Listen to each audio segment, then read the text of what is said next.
Dewleta Tirk bendava Çemê Dicleyê aynen wekî projeyên Seddam yên ewlekariyê dixwaze geliyê Dicleyê wekî kertekiya ewlekariyê li dijî Kurdan bikar bîne.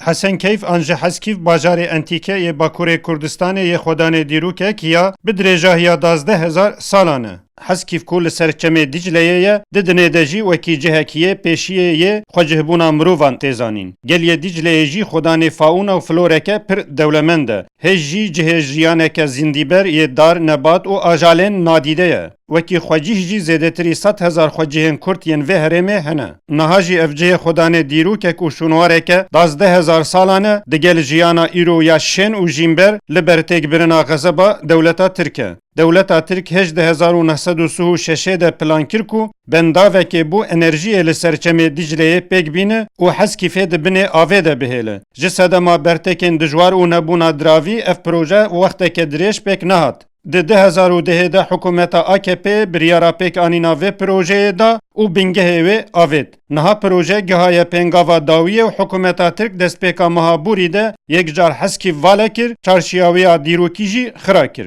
Koma parastina Heskîfê ya ji pisporên arkeolojiyê, ji pisporên dîrokê û ji mîmar û endezyarên sivîl pêk tê, di heqê vê projeya hovane de li Stenbolê li jora mîmar û endezyaran kombendek pêk anîn.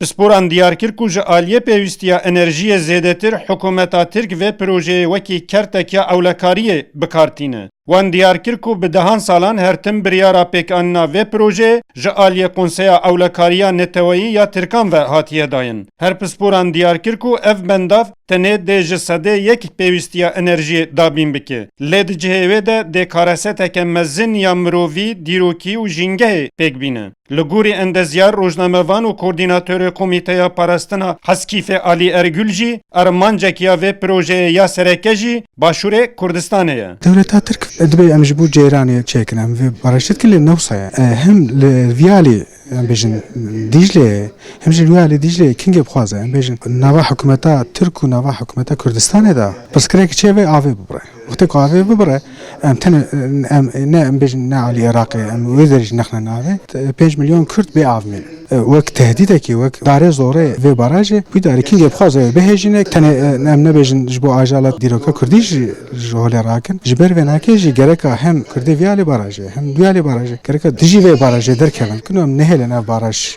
biqede.